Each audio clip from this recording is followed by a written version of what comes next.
Silakan klik tombol subscribe dan aktifkan notifikasi pada tombol lonceng supaya tidak tertinggal video seputar misteri dan pembahasan menarik lainnya, dan klik tombol like juga jika sahabat menyukai video ini.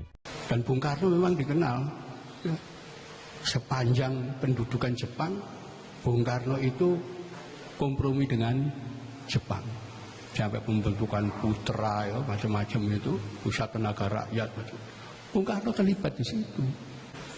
Kenapa pejuang-pejuang lain menolak terlibat dengan Jepang?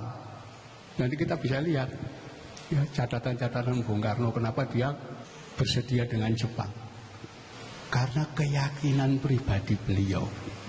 Beliau mengatakan, aku ini putra fajar, putra matahari. Namaku Soekarno. Aku ini Adipati Karno. Cerita wayang. Adipati Karno itu adalah putra Dewa Matahari. Karena itu nanti Dewa Matahari itulah yang akan memberikan kekuatan kepada aku. Kenapa? Loh, nama Bung Karno itu aslinya Kusno. Tapi karena kekaguman kepada Adipati Karno, tokoh Karno itu, ya, maka namanya diganti menjadi Soekarno. Dan Bung Karno yakin betul dengan keyakinan itu bahwa Jepang sebagai lambang Dewa Matahari itulah yang akan memperkuat kekuatan Adipati Karno. Seperti Dewa Surya memberi kekuatan kepada Adipati Karno. Ya.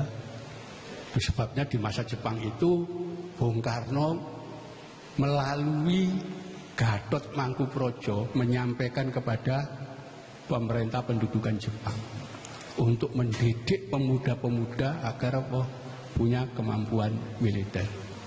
Itu latar belakangnya kenapa ada peta. Usulannya Bung Karno itu. Ya, dan Bung Karno yakin peta inilah nanti yang akan melindungi aku seperti perisai yang diberikan Dewa Surya kepada Karno. Nah, disinilah nanti kita bisa tahu Bung Karno ini menganak emaskan orang-orang peta, orang-orang Hizbullah.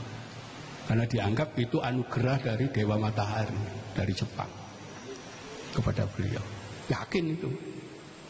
Itu sebabnya ketika Bung Karno dalam keadaan sakit, beliau sempat menunjuk nanti yang akan ganti sebagai presiden kalau saya sakit permanen, Ahmad Yani. Ahmad Yani yang ditunjuk. Jadi sudah tahu militer semuanya. Kenapa? Peta. Jadi di situ keyakinan itu. Kenapa Bung Karno kok kompromi dengan Jepang? Karena keyakinan itu. Dan memang yang memperkuat Bung Karno itu adalah semua orang dari peta. Ya, itu sebabnya ketika hampir seluruh orang didikan peta, jenderal-jenderal didikan peta itu terbunuh di dalam peristiwa 1 Oktober. Rontok Bung Karno. Tidak ada lagi pelindung saya. Dan memang betul habis beliau. Nah, itulah yang melatari belakangi kenapa Bung Karno minta fatwa kepada Ki Hasyim Asy'ari. Karena apa? Beritanya beliau mau ditangkap sama Inggris, padahal sama sekali bukan. Ya, jadi Belanda itu tukang bohong mulai dulu itu. Ya, semuanya nanti sejarah kita dibolak-balik oleh Belanda apa bohong. Ya, sampai sekarang itu dalam fakta itu bangsa di dunia itu tidak ada yang benci sama Soekarno. Ya, Amerika pun ya masih ada penghargaan terhadap Soekarno, tapi Belanda tidak ada. 1956 batalkan KMB. Itulah marah-marah semua. Kenapa? Loh, kita kan bayar utangnya kepada Belanda itu gak ikut utang, tahu kita bayar utang dari mana logikanya? Itulah tahun 56 dibatalkan oleh Soekarno. Setelah itu Soekarno mengadakan nasionalisasi perusahaan asing. Ini ada perusahaan radio Niro, ambil alih jadi RRI. Ini ada perusahaan minyak Belanda, BPM, Batav Petroleum Maskapai dan Shell. Ambil alih Pertamina, ya, perusahaan kereta api jadi BNKA dan seterusnya diambil. KLM jadi Garuda dan seterusnya. Itulah Belanda marah dan orang-orang bekas anggota KNIL, ya, itu tentara Belanda, melakukan pemberontakan PRRI Bernesta. 1 Juni itu pertama kali orang yang membincang soal Pancasila itu Bung Karno. Sampai yang salah satu yang saya wawancara itu Pak Abu Bakar Lubis itu adalah tokoh Sosdem binaannya Sultan Syahrir. Beliau mengatakan, saya itu musuhnya Soekarno.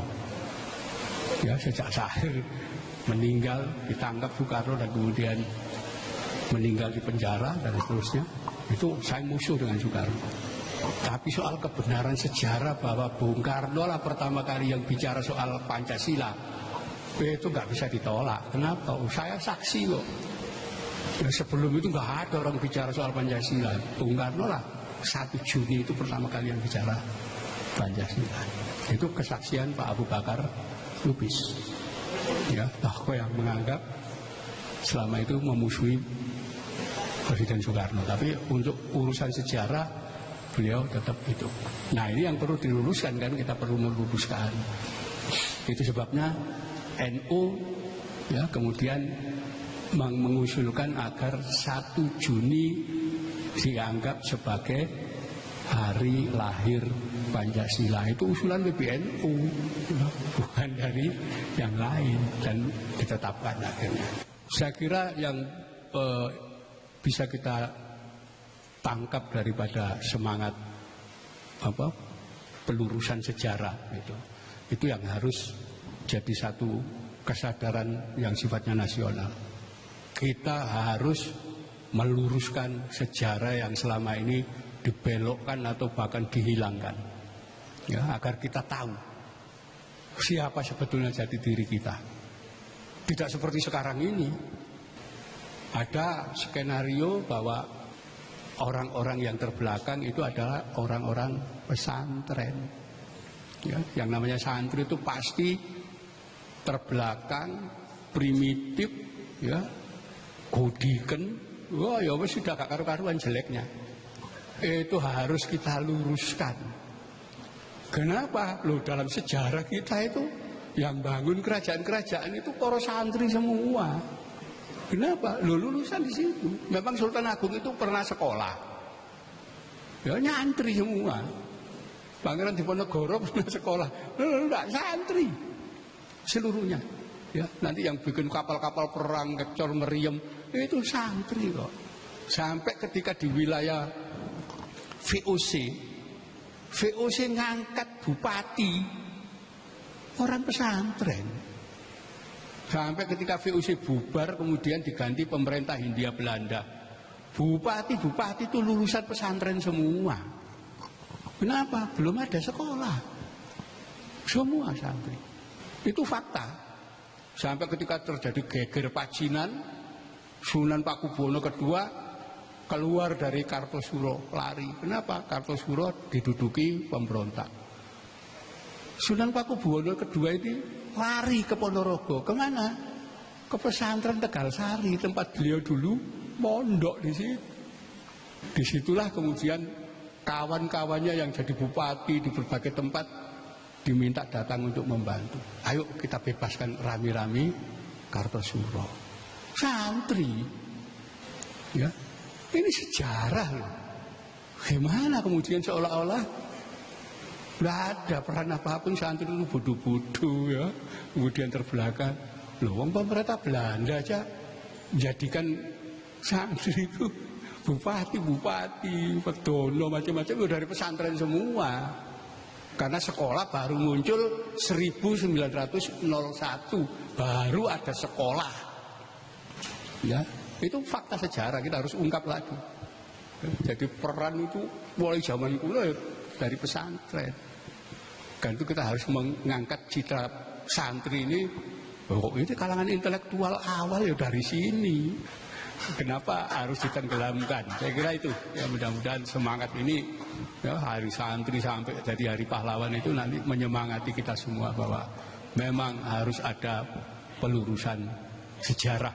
Silakan klik tombol subscribe dan aktifkan notifikasi pada tombol lonceng supaya tidak tertinggal video seputar misteri dan pembahasan menarik lainnya, dan klik tombol like juga jika sahabat menyukai video ini.